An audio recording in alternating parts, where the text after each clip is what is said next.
안녕하십니까. 소통과 혁신연구소 정성희 소장입니다. 노동자 경제학 7번째입니다. 오늘은 4차 산업혁명 시대 자본의 착취와 약탈, 여기에 대해서 말씀드리겠습니다. 요즘 산업전환 이런 말이 많지 않습니까? 그것은 바로 정보산업시대 플러스 기후위기 시대의 반영입니다. 생산력이 굉장히 높아지고, 그리고 또 이제 기후가 굉장히 위기 상황이란 말이죠. 이것이 산업전환을 가지고 오는데, 이 산업전환 과정에서 자본의 착취와 약탈이 굉장히 심해집니다.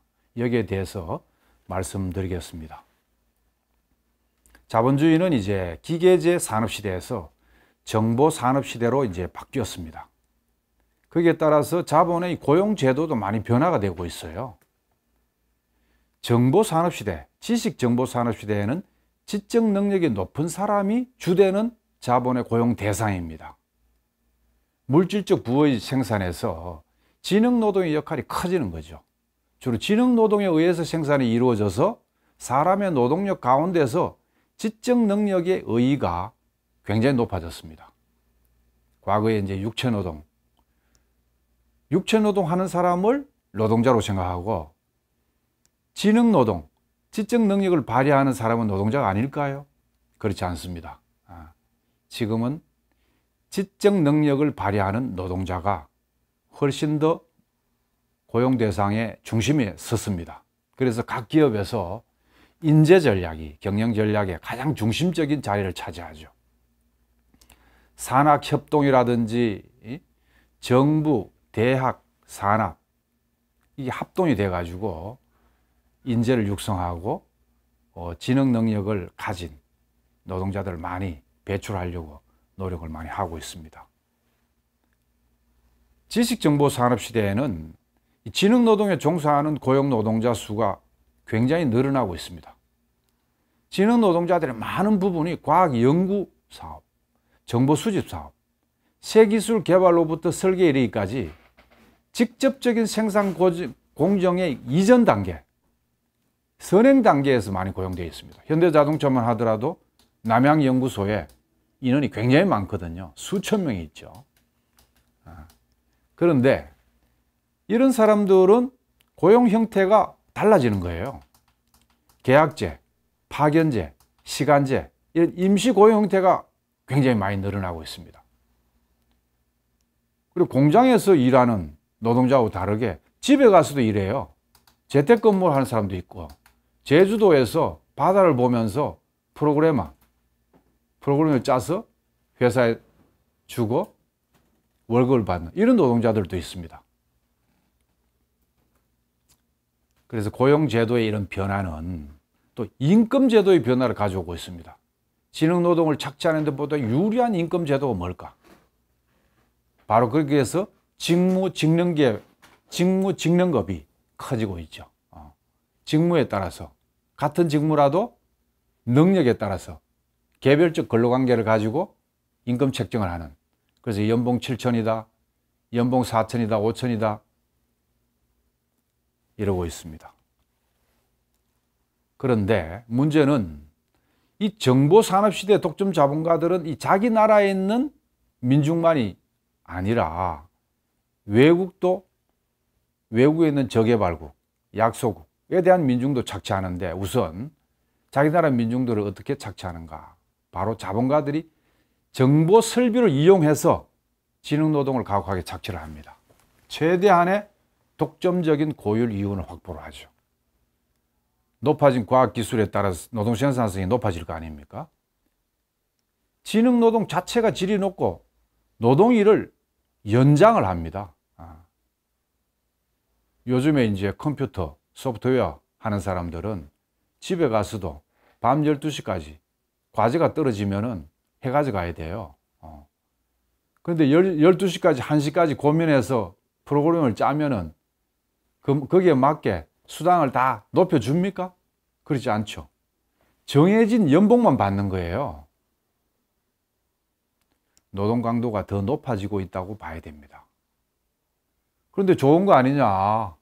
회사에 가서 상사 눈치 안 보고 재택근무하고 어디 좋은 데 가서 바다 보면서 일하니까 좋은 거 아니냐 그러지만 그렇지 않습니다. 스트레스 받아요. 과제가 떨어졌지 않습니까? 언제까지 그 프로그램을 짜야 되는 겁니다. 제출해야 돼요. 그러지 않으면 평가가 나빠져 가지고 연봉이 깎이는 거예요. 이런 식으로 노동자들을 착취하는. 그리고 지능노동은 육체노동에 비해서 질이 높은 노동이고 단위 시간에 많은 생산성을 낼 수 있는 이런 노동이죠. 그래서 결국은 노동일을 늘리고 노동 강도를 강화하고 착취하는 이런 방식입니다. 자, 그래서 마르크스가 일찍이 자본의 유기적 구성이 높아지면은 이윤율이 경향적으로 저하된다. 이런 법칙을 얘기한 바가 있습니다. 다시 말해서 가변 자본의 증가율보다 불변 자본의 증가율이 갈수록 높아지는 자본주의 유기적 구성이 이렇게 높아지면 이윤율이 경향적으로 저하된다. 이윤율의 기초는 잉여가치라 그랬죠.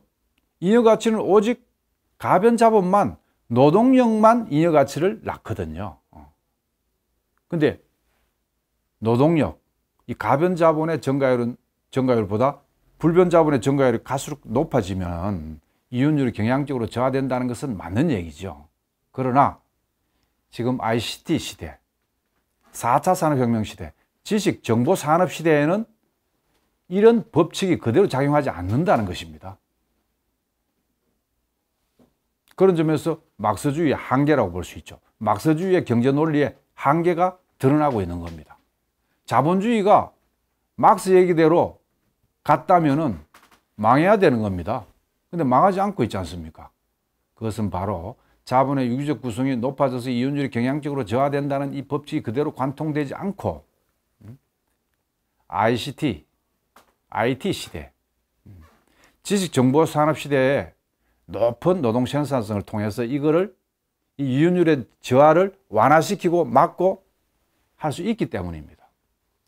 육체노동이 착취의 주되는 대상, 사람의 육체적 기능만을 대신한 노동수단이 있었던 기계제 산업시대에는 자본의 유기적 구성이 고도화되면 이윤율이 저하됐던 것이 맞습니다. 그러나 육체노동과 보통 노동수단에 비해서 몇 배, 몇십 배 생산성을 가지는 지능노동, 정보설비, 이것이 이용되는 정보산업시대에는 자본의 유기적 구성이 높아져도 이윤율이 낮아지기보다는 때때로 높아진다는 것입니다. 이 굉장히 중요한 얘기입니다. 자본주의 안 망하는 비결이죠. 그러나 그렇다고 해서 자본주의가 한계를 갖지 않은 것은 아니다. 자본주의는 끝내 망하는데 그 망하게 하는 주체적인 요인을 봐야 된다는 거죠. 자, 정보산업시대의 자본주의 착취는 이렇게 굉장히 교활하게 은폐되어 있습니다.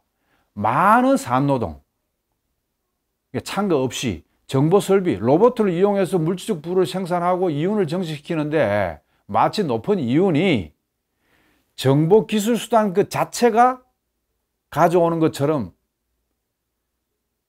위장되어 있다는 겁니다. 은폐되어 있다는 것입니다. 로봇이라든지 이 무인화 현상에서 보듯이 고용노동자들을 착취하여 이윤이 증식된다. 이런 자본주의 착취의 본질이 기계제 산업에 비해서 훨씬 더 은폐되어 있습니다. 착각을 하는 거죠. 지금 정의당 대표 후보 한 사람이 직무급을 주장을 했어요.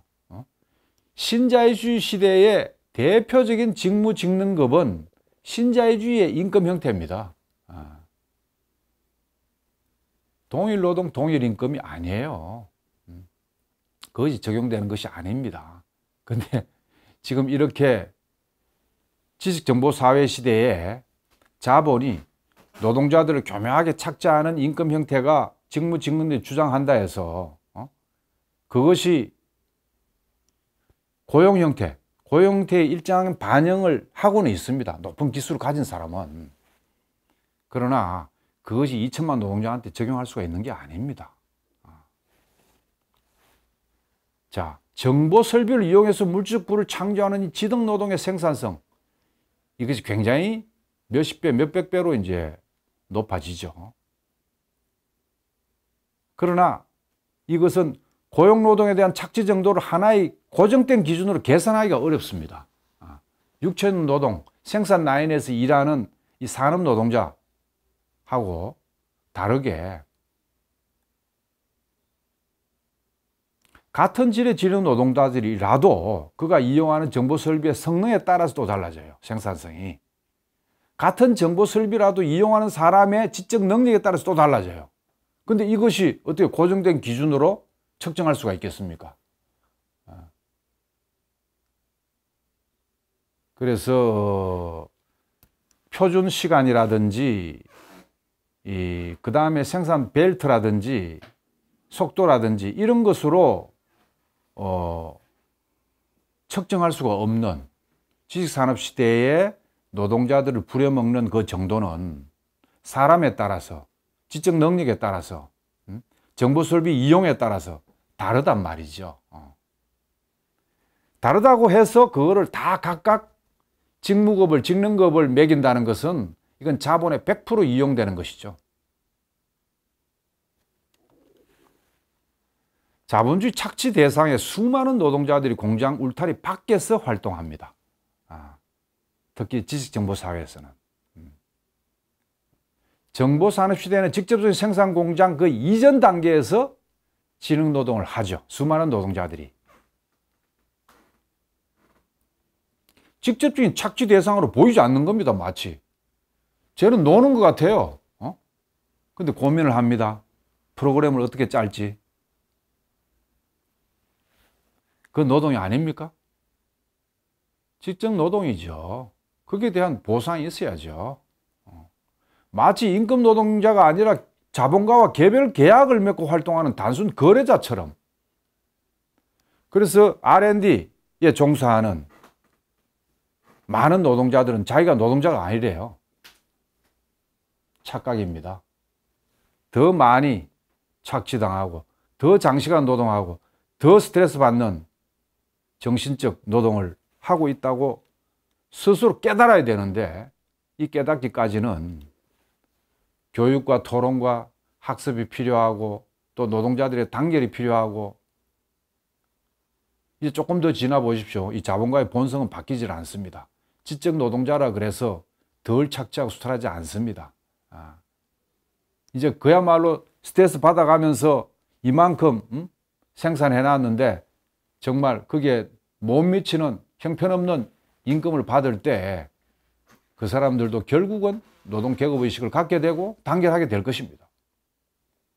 자, 또 지식산업 시대에는 자국의 민중만 착취하는 것이 아니라 은폐된 채 교활하게 더 많이 착취하고 수탈할 뿐만 아니라 저개발국, 개발도상국에 대한 지배 약탈을 더 심화시킨다는 것입니다. 제국주의 독점 자본가들은요, 정보기술을 다른 나라들, 특히 개도국의 지배 약탈의 수단으로 이용하고 있습니다. 정보기술을 독점하고 있죠. 첨단 설계를 포함한 이 첨단 기술은 가지고 있습니다. 이미 한물 간 기술은 전수를 합니다. 그것도 비싼 값으로 팔아요. 자, 이렇게 개도국에 이제 바로 기술을 장악하는데 이렇게 합니다. 미국은 미국 자체적으로 늘어나는 정보기술 인재 수요를 다 감당을 못 해가지고 미국인들은 3분의 1밖에 충족을 못 한대요. 그래서 개발도상국으로부터 과학기술 인재를 대대적으로 끌어들입니다. 그래서 영주권을 준다, 시민권을 준다, 입국 절차를 간소화시킨다, 돈으로 매수하고 국제협정이나 조약으로 인재 파견을 강요하고 말이죠. 지금 그래서 한국에서도요, 미국 유학 가가지고 미국에 머물러 있는 우수한 인재들이 굉장히 많습니다.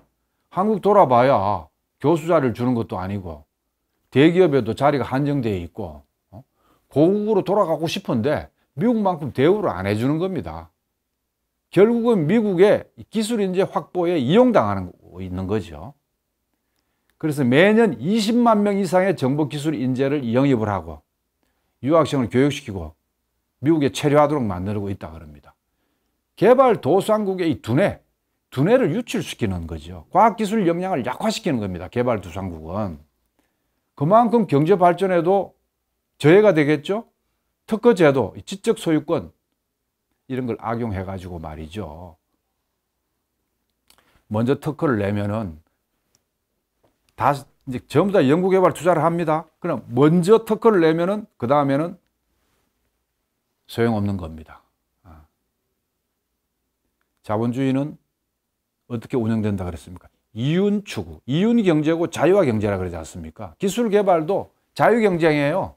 그럼 먼저 선점한 특허 기술이 이용되고 나머지는 다 접어야 됩니다. 엄청난 투자를 해놓고 이게 얼마나 국가적인 낭비겠습니까? 세계적인 낭비이기도 하죠. 미국을 중심으로 한 현대 제국주의자들이 과학기술을 지배하는 이런 세계 질서, 이걸 떠도고치지 않고서는 어렵죠. 개도국에 대해서 지배약탈, 이 방식, 전 시간에도 말씀드렸듯이 기술 무역 수지로 말해주고 있는데 일본이 무역 수지가 제일 높아요. 기술 수지가. 우리나라는 미국, 그 다음에 일본, 그 다음에 영국, 독일, 영국 이런 순으로 바로 다른 나라의 기술 의존을 하고 있습니다. 비싼 로얄티를 지급하고 특허 기술을 이용을 하죠. 거기다가 기계가 고장이 났다. 그럼 미국인이 직접 와가지고 수리를 해요. 우리한테 전수하면 똑똑한 우리 한국인이 다, 한국 노동자들이 다 고쳐버리는데 그 기술 전수 안 해주려고 말이죠. 기술 지배 방식입니다. 특허 기술을 대대적으로 이 제국주의자들이 사들입니다. 그렇게 해서 개발도상국의 기술 개발을 방해하죠. 그리고 먼저 개발된 공개를 합니다. 그리고 무상으로 또 이제 전수를 해요. 그러면은 연구개발 투자비를 막대하게 투자를 해서 새로운 기술을 개발 안 해버리겠죠. 자, 이런 식으로. 그리고 특허권을 침해하면 배상금을 줘야 돼요. 막대한 로얄티, 특허 사용료를 주고 사용해야 되고. 그래서 결국은 한국에 삼성전자나 현대자동차가 있고, 삼성전자는 세계 100대 기업의 22위입니다. 어마어마하게 큰 기업이죠. 그래 봐야 원천 기술에 입각한 이런 특허 기술, 이런 부분은 취약합니다. 결국은 조립입니다, 조립. 조립해서 파는 거예요. 휴대폰이고 뭐 컴퓨터고 뭐고 간에. 자, 기술 획득을 목적으로 기업 합병, 매수를 하고 전략적 제휴를 하고 다른 기업체들과 협력하는 방식으로 새로운 기술을 개발하는 이런 자본주의 나라 기업들이 연합해서 미국, 일본이 연합하고 미국, EU가 연합을 해가지고 아시아, 아프리카, 라틴 아메리카의 이 개발도상국들의 과학기술을 지배하는 이런 방식을 취하고 있습니다. 기술 이전을 이렇게 합니다. 개도국들에게는 넓고 뒤떨어진 기술, 부분적인 조립 가공 기술을 넘겨줍니다. 해외 자회사들에 넘겨줘가지고 그 나라 기술을 억제하고 있죠. 미국이요, 1992년도부터 2002년 10년 동안에 라틴 아메리카 나라들의 수출한 기술 기계 수단의 80% 이상을 차지하는데 20년 이상 낡은 것을 줬답니다. 개도국이 자체적으로 연구 개발할 수 있는 기술도 협조라는 이름 아래 미리 줘가지고 독자적인 기술 개발을 못하게 억제하는 거죠. 기술 표준 조작, 표준화 기술 갱신할 때도 세계적인 이 금융 정보 체계, 수시로 변하는 이자율 환율에 따라서 자금이 부단히 이동하여 막대한 이득을 취하고 있고, 금융 투기가 진행되고 폭리를 취하고 개도국이 금융 위기를 우리 IMF 97년도 IMF처럼 위기를 조장을 해서 결국은 이 기술도 억제하는데 이용해 먹는 이런 방식을 이제 취하고 있습니다. 자, 지금부터는 기후 위기에 대해서 말씀드리겠습니다. 4차 산업혁명, 지식 정보 산업과 기후 위기가 산업 전환을 요구하고 산업 전환을 바로 자본 중심의 산업 전환을 함으로써 노동자들을 거리로 내몰고 있기 때문에 바로 기후 위기 문제에 대해서, 에너지 위기에 대해서 말씀드릴 수밖에 없습니다. 지금 에너지가 화석연료를 많이 사용함으로써 지구 온난화가 오고 기후 위기가 왔습니다. 여기 보세요. 무연탄, 유연탄, 경유, 휘발유, 천연가스는 조금 덜합니다. 러시아의 천연가스가 그래서 중요하다는 건데, 우리가 남북 경제협력이 이루어지면 시베리아에 있는 천연가스를 가스관을 연결해서 남쪽까지 와서 에너지 문제에 굉장히 크게 도움을 받는다 그러잖아요. 러시아도 원하고 북쪽도 원하는데 남북 관계를 가로막는 미국의 대북 제재, 적대시 정책 때문에 오늘날까지도 안 되고 있지 않습니까? 남북 철도가 연결되면은 그 옆에 가스관, 전력망 다 깔거든요. 그런데 무연탄, 유연탄, 이런 경유, 석유 이런 것이 이제 화석연료인데 화석연료가 훨씬 더 지구 온난화에 크게 영향을 미치고 있다 그럽니다. 지금 그래서 이제 재생에너지에 대해서 고민이 많죠. 관심이 많습니다. 그래서 2019년도에 세계 에너지 부분의 고용량, 이 재생에너지 부분에 5,800만이 고용량. 그 중에서 이제 재생 에너지 부분에 5,800만 명이 있었는데 그 중에 재생에너지 이 부분이 20%를 차지하게 됐습니다. 그래서 에너지 부분에 있어서 고용량이 감소 추세입니다. 자동화 경향 때문에 추세고, 재생에너지 부분의 고용을 늘어나는 반면에 기존 화석연료 이 에너지 부분, 발전 부분이라든지 이런 부분은 고용이 줄어드는 추세입니다. 재생에너지 중에서도 태양광 이 고용량이 제일 많고요. 그 다음에 바이오, 풍력, 태양열 이런 이제, 그리고 재생에너지 부분에서는 고용의 성평등을 실현하는 데도 도움이 된답니다. 지금 발전소라든지 이런 데는 정말 석탄을 떼가지고 화력발전을 돌리지 않습니까? 여기에서 엄청난 매연이 쏟아진단 말이죠. 그리고 자동차에서 이제 석유, 휘발유, 경유 여기에서 이제 매연이 많이 나오고 이런 것들이 이제 오늘날의 기후위기의 주범인데, 보세요. 여기가 이제 PES라고 향후 에너지 시나리오에 대한 이 측정입니다. 이걸 측정을 해보니까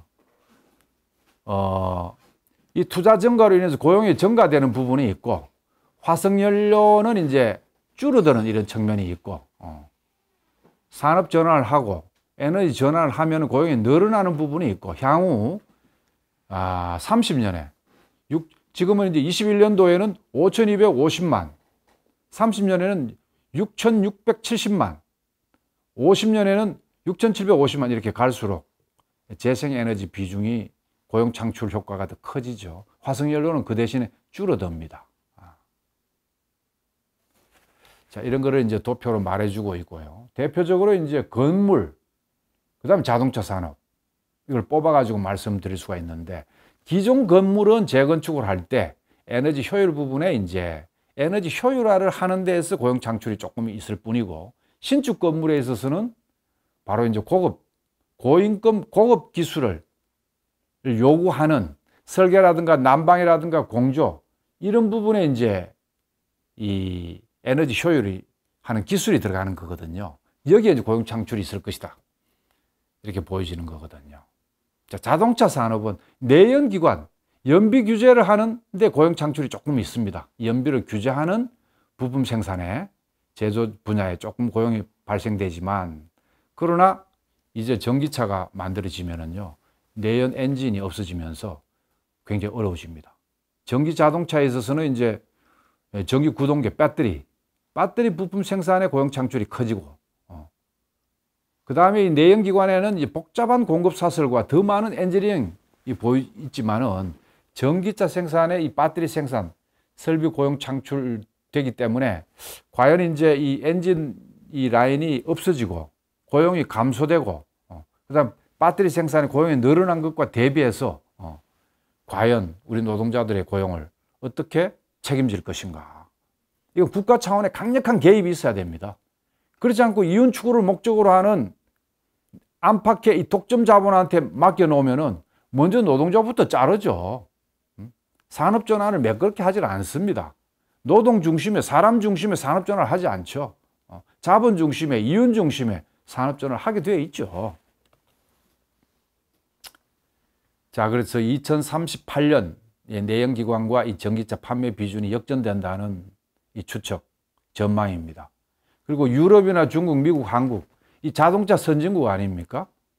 여기서 이제 전기차가 더 빠르게 전환할 추세인데, 거기에다가 이제 4차 산업 디지털, 이것이 결합되는 거예요. 자율주행, 이 결합되는 겁니다. 운전할 필요가 없어요. 가만히 있으면 지가 알아서 가는 겁니다. 그리고 자동차 안에는 각종 이 정보 기술이 반영이 되어 가지고 그야말로 스마트폰의 동태를, 바퀴를 달아놓은 것이 향후 자동차라고 보면 된다 그러지 않습니까? 스마트폰에 바퀴를 달아놓은, 이것이 도로를 이제 주행을 하는 거예요. 자, 이런 식으로 자동차 산업이 전환될 때 독점 자본한테 맡겨놓으면은 과연 우리 노동자의 고용을 책임지겠는가? 높은 생산력, 지식 정보 산업 시대의 높은 생산력, 일을 적게 해도 부가가치 생산력이 엄청나게 높아져요. 근데 그 이문을 독점 자본이 다 가져간단 말이에요. 독점 자본이 가져가 않고 노동자 민중이 주인된 국가에 가져가서 국가가 복지로 재분배를 한다고 생각을 해 보십시오. 그럼 적게 노동을 하고도 노동시간 단축을 통한 일자리 나누기를 하고 생활임금은 또 줘요. 줄 만큼 이윤이 창출이 되니까요. 그래서 고용은 국가 고용 책임제가 돼야 되고, 그렇지 않고서는 현재 이 국가 독점 자본주의 형태의 제국주의 나라들, 우리나라와 같이 신식민지 예속 자본주의 나라의 국내 독점 자본과 외자한테 그대로 산업 전환을 맡겨 놓을 때 과연 우리 노동자들은 어떻게 될 것인가? 지금 노동운동도 고민이 많죠. 이 문제를 어떻게 타개할 것인가? 독일이라든지 프랑스라든지 이런 나라들은 노사 공동 결정 제도가 있어요. 산업 전환을 할 때도 노동자하고 같이 동등한 파트너로서 같이 협의를 합니다. 물론 그래도 한계가 있지만 자본주의고 이윤 추구를 하기 때문에 자본이 무시하죠. 노동자들이 결국 양보 교섭을 합니다. 그러나 그럼에도 불구하고 성실하게 협의를 해서 미래 예측을 해서 고용을 어떻게 할 건지, 될 수 있는 대로 고용을 유지하는 방향으로 하자, 이렇게 논의가 되는데, 우리나라는 산별 노조도 형식적입니다. 조직 형태만 산별 노조 전환해야지 산별 교섭이 안 돼요. 경사노위 있지만은 정부가 친자본일 뿐만 아니라 자본이 자기들 이윤 극대화를 위해서 노동자에 양보할 것만 요구를 하고 있어요. 아주 사소한 거, 이런 것만 노동자의 얘기를 들어주는 이런 경사노위란 말이죠. 더군다나 그 경사노위 위원장을 누가 맡았습니까? 김문수가 맡았어요. 한때 노동운동 했다가, 그것도 과격한 노동운동의 주창자였다가 그 이후에 경기도지사, 국회의원 4선까지 하고 대통령 후보까지 나와가지고 지금은 완전히 거구의 첨단을 달리는 반노동 인사 김문수를 경산노위 위원장으로 앉혀놓고서 어떻게 산업전환을 노사 대등하게 정말 협의해가면서 할 수 있단 말입니까? 일방적인 노동자의 희생을 요구하는 그런 산업전환을 밀어붙이기로 할 것 같습니다. 걱정입니다. 그러나 우리 노동자는 단결하고 투쟁하고 이렇게 해서 오늘날 이만큼이라도 살아온 역사가 있지 않습니까? 200년 노동운동 역사가 저들 자본과 권력이 함부로 하는 것을 수수방관하지 않을 것입니다. 자, 자동차 보유 대수도요. 20년에 봅시다. 10,000, 10,000, 10만, 100만, 1,000만, 한 2억 4,700만 대? 이렇게 이제 있다가 30년대 이제 30년이면은 자동차 보유돼서 내연기관 이런 거는 이제 굉장히 이제 줄어들고 새로운 신차 판매량이 급격하게 이제 늘어나는 이런 이제 추세에 있다고 합니다. 어쨌든 4차 산업과 디지털과 기후위기 이것이 결합되어서 자본 중심의 산업 전환을 강요당할 위기에 있는데 우리는 노동 중심, 사람 중심의 산업전환을 하도록 적극적으로 투쟁을 해야 된다 하는 말씀을 드리고, 최근에 이제 이 정의로운 산업전환 이런 말이 있습니다. 이럴 때 결국은 자본주의 체제를 유지한 상태에서 아무리 노사가 협의를 잘한들 한계가 있지 않습니까? 그래서 대한사회의 체제 전환을 얘기해야 되고, 그 다음에 중요 산업, 기관 산업을 공기업화해야 된다. 국유화해야 된다. 일자리는 국가가 책임져야 된다. 그래, 이 전환기에 사회 안전망을 튼튼히 해야 된다. 이것이 이제 노동 쪽의 대안으로 제시를 하고 있습니다. 그 반면에 자본은 내연기관 통해서 이윤을 극대화하다가 결국 전기차로 갔을 때 무지막지하게 노동자를 자르는 방식으로 간다. 친환경차 시장을 선점하기 위해서 정말 원자재 원가 경쟁을 한다. 인건비는 줄인다. 뭐 이런 메타버스, 이런 탈자동차 산업, 에너지 산업을 또 이제 민영화하고 사형화하고, 정부는 결국은 이제 친자본으로 그것을 밀어주는 고용 없는 투자. 지금 수출 많이 해봐야 고용 효과가 별로 없습니다. 탄소 중립은 누구나 다 얘기를 합니다. 자본도 정부도 노동도 다 얘기를 하는데, 이 탄소 중립, 사람과 자연의 올바른 관계를 통해서 지속 가능한 삶을 보장하는 이런 세상을 만들어야 되는데, 이게 자본주의에서 가능합니까? 사회주의라도 사회주의는 계획을 위주로 해서 시장을 결합하는 이런 원리로 작동되는 경제입니다. 사회주의를 해야만이 그야말로 사람과 자연의 올바른 관계를 설정할 수가 있고 기후위기를 빠르게 극복할 수 있는 길이 되기도 합니다. 그러나 사회주의도 배고픈 사회주의 하기 싫어서 배부른 사회주의 하자고 생산력을 높이는 과정에서 자연을 훼손하고 짓밟고 이러면 자연의 보복을 받아가지고 기후위기를 촉진할 수가 있습니다. 산업화 이전의 지구 온도가 1.5도라 그럽니다. 평균 온도가. 지금 2도까지 육박해가지고 정말 북극해가 그 얼음이 녹고 그래서 해수면이 높아지고 온갖 해일이라든지 이런 것도 예상이 되고, 지금 우리나라에서 석류, 뭐 열대 지방에서 생산되던 물건을 저 남부 해남이라든지 제주도에서 다 지금 하고 있지 않습니까? 서서히 지구가 뜨거워지고 있는데, 이런 것들은 결국 인간이 자연을 무지막지하게 훼손한 안가품이라고 봐도 과언이 아닙니다. 정말 정신 차려야 된다. 자본주의로는 극복할 수가 없다. 사회주의도 사람과 자연이 공존하는 지속 가능한 그 정의로운 이런 사회주의를 만들어야 된다. 그리고 우리가 자본주의가 사회주의로 바로 넘어갑니까? 또 과도기가 있지 않습니까? 우리나라는 반제 민주주의, 경제체제도 혼합경제를 또 겪을 수도 있어요. 그러나 기준은 결국은 노동 중심, 사람 중심의 경제 구조를 확립해야 된다 하는 말씀을 꼭 드리고, 지금 산업전환에 관해서 금속노조 있지 않습니까? 민주노총 산하 금속노조의 요구안도 나옵니다만은 두 가지가 결합되어 있습니다. 이 자본주의 체제, 신식민지 예속 자본주의 체제라 하더라도 이 체제에서 최대한 우리가 고용을 유지하기 위해서 법제도 제도 개선을 해야 되고, 단위기업에서는 단협을 우리 힘으로 제대로 확보를 하자. 이런 요구와 체제 전환적, 변혁 지향적인 대한경제를 만들고 대한산업을 만들고 대한노동정책을 만들어서 근본적인 해결을 하는 이 두 가지가 이제 결합되어서 제출되고 있습니다. 그걸 압축시키면은 바로 지금 산업전환을 하는데 이윤추구를 극대화를 하는 이 자본의 요구를 일방적으로 관철시켜서는 전부 다 해고시키고 비정규직으로 하거든요. 뭐라고 얘기해야 됩니까? 노동시간 단축을 통해서 일자리 나누기를 하자 얘기를 해야죠.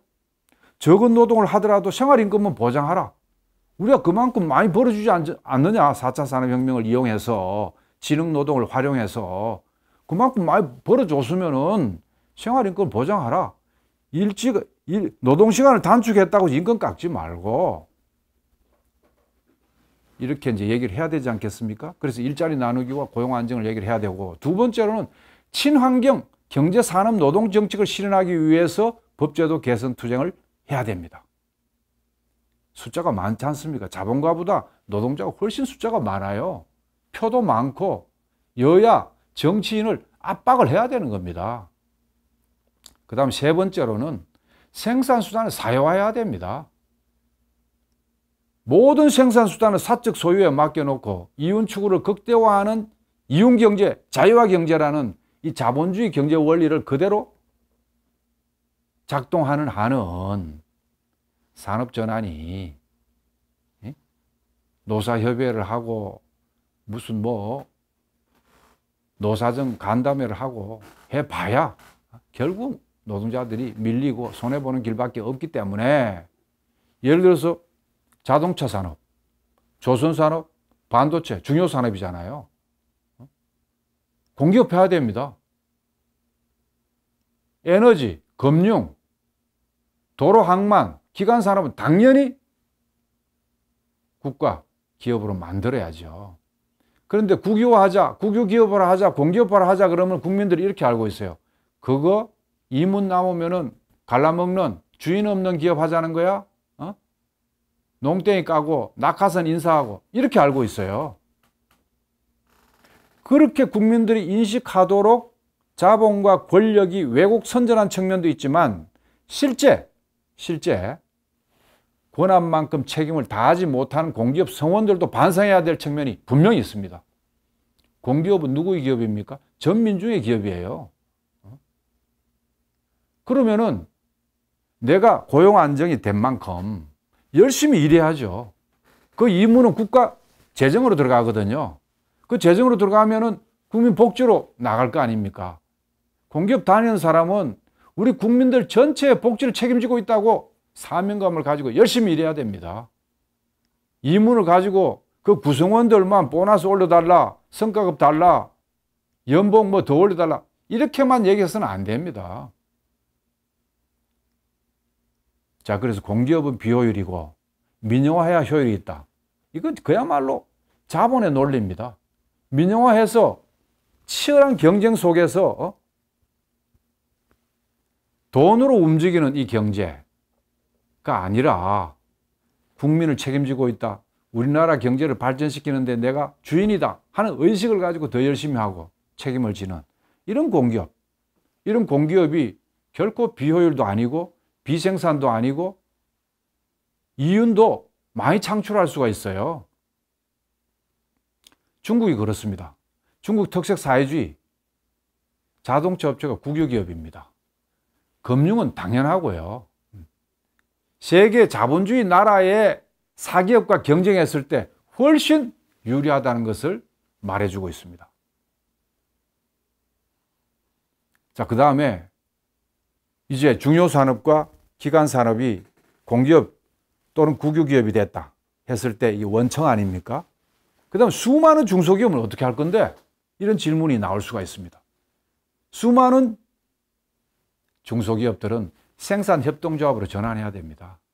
개별로 경쟁해봐야 인건비 따먹다가 파산하기 쉽고 그야말로 돈을 보태고 지분을 해가 생산협동조합을 만들어서 정부가 강력하게 지원을 해야죠. 지원을 하고 공기업과의 원하청 관계를 공정하고 투명하고 생산협동조합에 수많은 중소 영세기업이 참여한 그런 생산협동조합이 유리하게끔 그들도 먹고 살게끔 정말 생산협동조합 정부가 등장을 해가지고 지원을 하고 이런 관계로 전환을 해 나가야죠. 지금은요 1차 밴드에서 7차 밴드까지 자동차만 하더라도 삼성전자도 마찬가지입니다. 다단계로 해가지고 수많은 하청 기업들이 있는데 그것이 전부 다 부담을 전가하는 방식으로 최종적으로 노동자한테 가기 때문에 오늘날 비정규직이 850만에 이르고 수많은 실업자들이 등장하는 거거든요. 그래서 일자리는 국가 고용을 책임을 지고 국가가 그 다음에 경제 기본 명맥은 중요 산업을 공기업화, 생산수단을 사유화하는 방향으로 가고 원하청 관계는 공기업과 생산협동조합의 정상적인 이런 그 원하청 관계를 만들 때 비로소 산업전환도 제대로 되지 않겠는가 이런 생각을 같습니다. 자, 오늘은 지식정보산업시대, 4차 산업혁명 시대와 기후위기 시대가 가져오는 이 산업전환이 자본중심, 이윤중심의 산업전환으로 갈 가능성이 매우 농후하다. 이걸 막기 위해서 노동중심, 사람중심의 산업전환을 가져가기 위해서는 변혁지향적인 이런 경제, 산업, 노동정책을 가져야 된다. 그러기 위해서 어떻게 해야 됩니까? 노동자 민중이 정치 세력화를 해야 되겠죠? 민주당한테만 의존해서는 안 되겠죠? 국힘으로 대표되는 수구 보수 정치 세력은 말할 것도 없고 민주당도 시원찮지 않습니까? 그래서 스스로 노동자 민중이 독자적인 정치 세력화를 하고 그 다음에 반제국주의 그리고 반수구 전선에서 민주당하고 때로는 연대하고 때로는 비판하는 이런 전략과 전술을 운용함으로써 궁극적으로 정말 정의로운 전환을 통해서 정말 사람이 사람답게 살 수 있는 경제, 산업 그런 구조를 만들 수 있지 않겠나 하는 것이 저의 생각입니다. 오늘은 여기까지 하겠습니다. 안녕히 계십시오.